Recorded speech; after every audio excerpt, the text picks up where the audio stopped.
Hey, LeBron, Coach Vogel was talking about you guys know what Toronto was going to do defensively, packing the paint, not fouling, and forcing you to hit shots. If shots aren't going down as a team like tonight, what are some things that you guys can do better to be more efficient on that end? I don't think there's anything you can do better. You execute your offense to get the best shot, and we did that tonight. We went 10 for 40 from the three-point line. I believe a lot of those 40 of those threes are great looks, wide open clips after getting to the paint and knowing what they're going to give up. Then we just have to step up and knock them down. I don't think there's anything that you can do better. I mean, I think we defended very good offensive team in the Raptors, but we got to make shots. And when you make shots, it loosens up the defense, and we didn't do it enough tonight.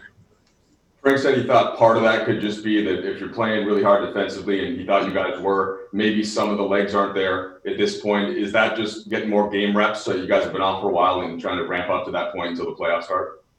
I don't know. I think it could be. That's an individual question to every individual. For me, personally, my legs feel pretty good. And I was just trying to put the ball on time, on target, trying to run the offense, and try to get my shots as well. So, we've been out for a while. And I think the game legs will continue to come.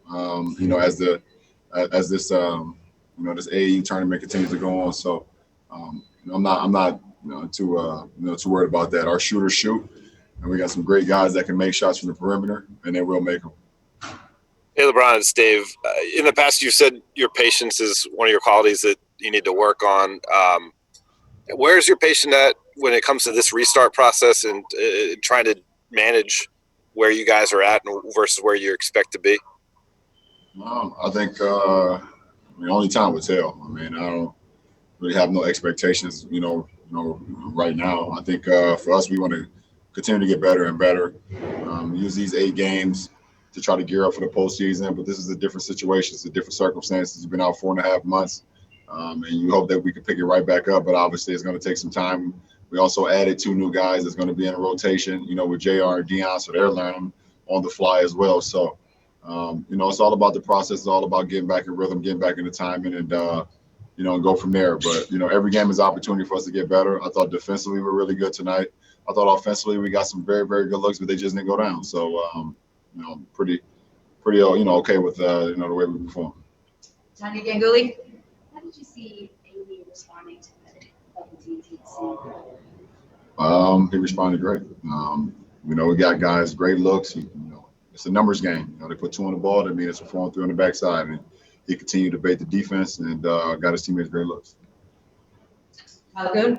You guys are very close to clinching the 1 seed in a normal season. Maybe that would mean lower minutes and maybe some games where you sit out. How important do you think is of the remaining 6 games is to play that out to make sure that you guys get to where you want to get competitively? Well, obviously health as well. That's the number one thing. And then chemistry comes in with that on the floor. So going into the postseason as healthy as we can be after the 4.5-month layoff is what's most important.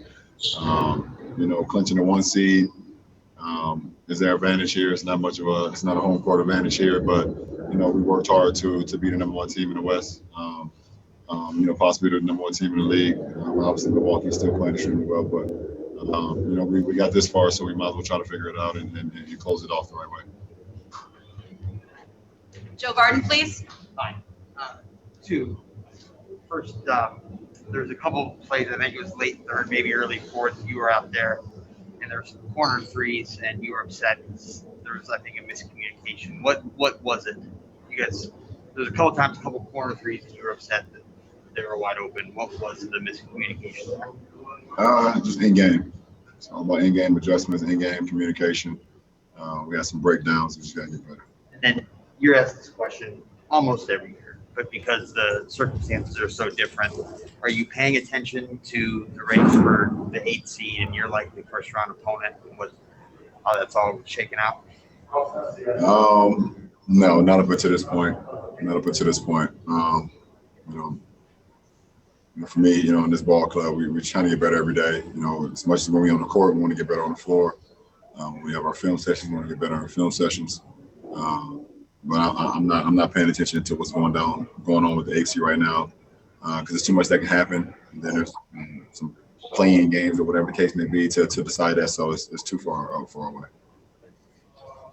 Tanya, one follow-up? Yeah, there was a point early in the fourth quarter, you hit a three, and you kind of, as you were coming back down the court, you looked into the crowd, or like where the crowd would be, and like that's something you do during games. But was it disconcerting to look out there and see people like Rob was in the area? Like, it was kind of... No, it's not. I mean, it's just.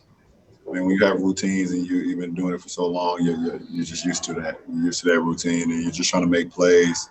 I was trying to, put myself in a road environment. This was the Raptors' home game, so taking and making big shots on the road floor is something that I relish. I love, playing on on the opponent's floor. So just trying to have that mindset, going down the stretch of the floor.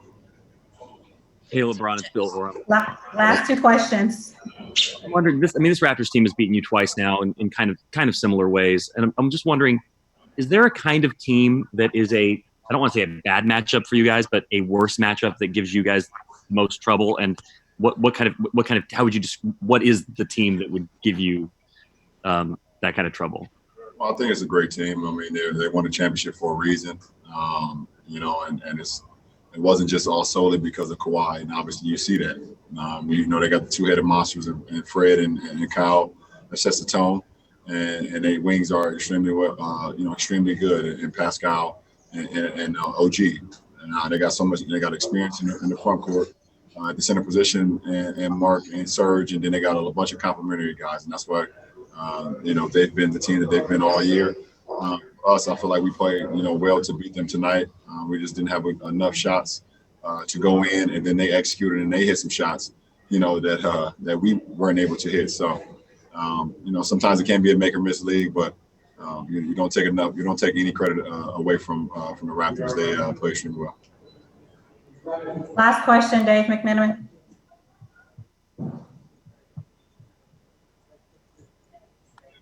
There we go. Hey, LeBron. A lot of seasons, the defending champ gets talked about a lot more than this Raptors team has been talked about. Obviously, they had Kawhi Leonard change teams, but in terms of that conversation, how do you view that Raptors team? It's a great team. No ifs, ands, or buts. Exceptionally well coached, and championship DNA. You can never take that away from a ball club. You win a championship. And even before that, they just got playoff tested guys. Guys that played not only here in the NBA in big games, but also in FIBA games as well. Mark has been, in big games throughout his whole life, pretty much, it seems like. There's just a great team. And, the media may not talk about him much or give him much credit because Kawhi is gone, but players in the league definitely know what type of team they are. Thanks for watching ESPN on YouTube. For live streaming sports and premium content, subscribe to ESPN+.